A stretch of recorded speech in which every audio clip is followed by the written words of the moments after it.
Whack-a-mole, number 120, ASMR.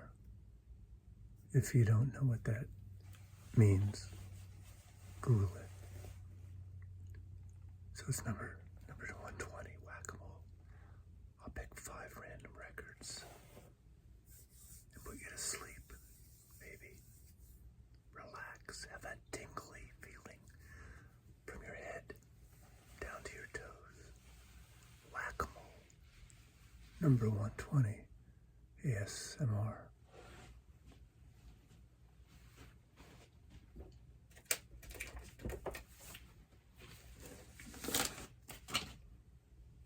Number 1.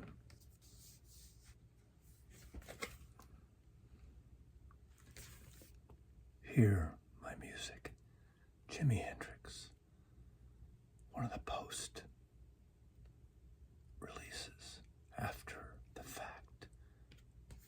Combinations of blues, of jams, put together in 2014 from the Hendrix estate. Jimi Hendrix, Eddie Kramer, the Hendrix estate, Jimi Hendrix.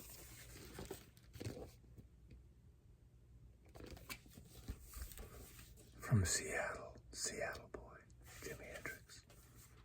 Actually, Jimmy lived not far from where Mazzy lives now, way back in the day. Jimi Hendrix died way too young. One of the 27 victims. Miss you, Jimmy. Great guitar player. Number 2.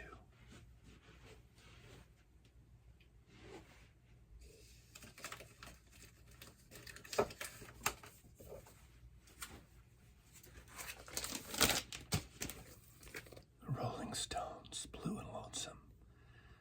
Their last new studio album, produced by Don was, who's now the president of Blue Note Records.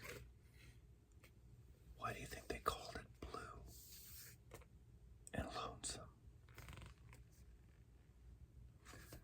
I personally don't like the sound of this record. I don't listen to it very often. Some people love it, but it's not one of Mazzy's favorites.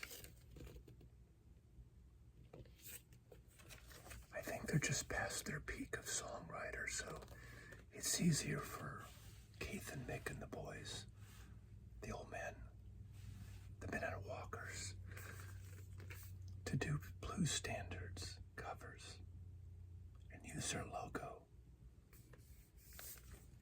ASMR.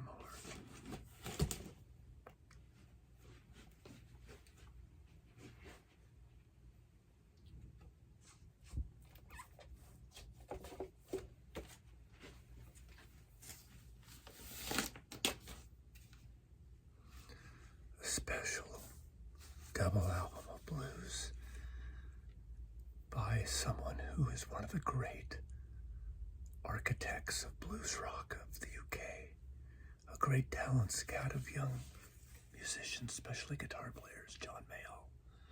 Obviously with the Blues Breakers, he brought into existence, not into existence, but pushed the careers of Eric Clapton and Jimmy Page and Jeff Beck and Peter Green.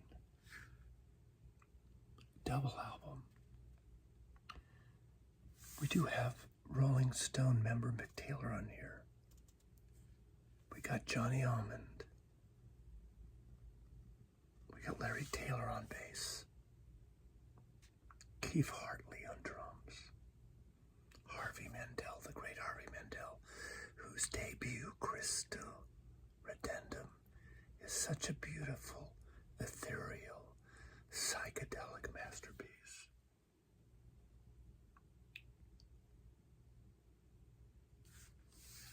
Even Eric Clapton is on here. Pre-Wanker days.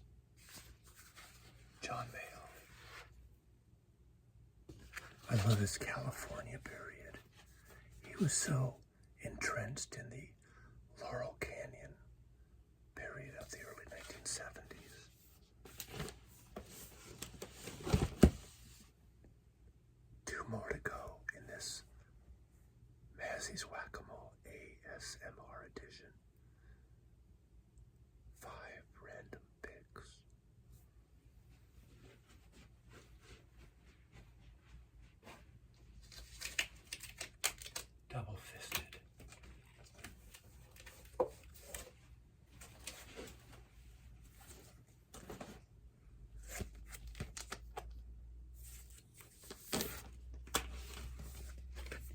Karen Elson on Third Man Records.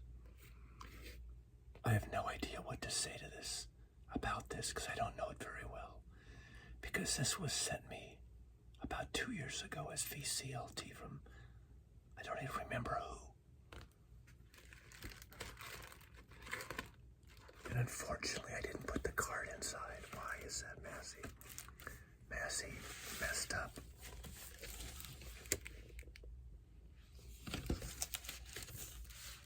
But it's a beautiful package on Jack White's Third Man Records. I have failed you.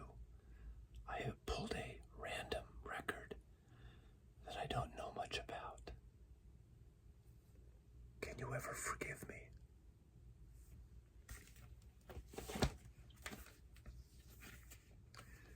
And finally, a record store edition of a record that was originally compiled by the Who's bass player, John Entwistle, Odds and Sods. This is one of the best comps of unreleased versions of songs and unreleased music by the Who ever. This expanded edition adds a second LP of outtakes and alternate versions. Fantastic comp. The original.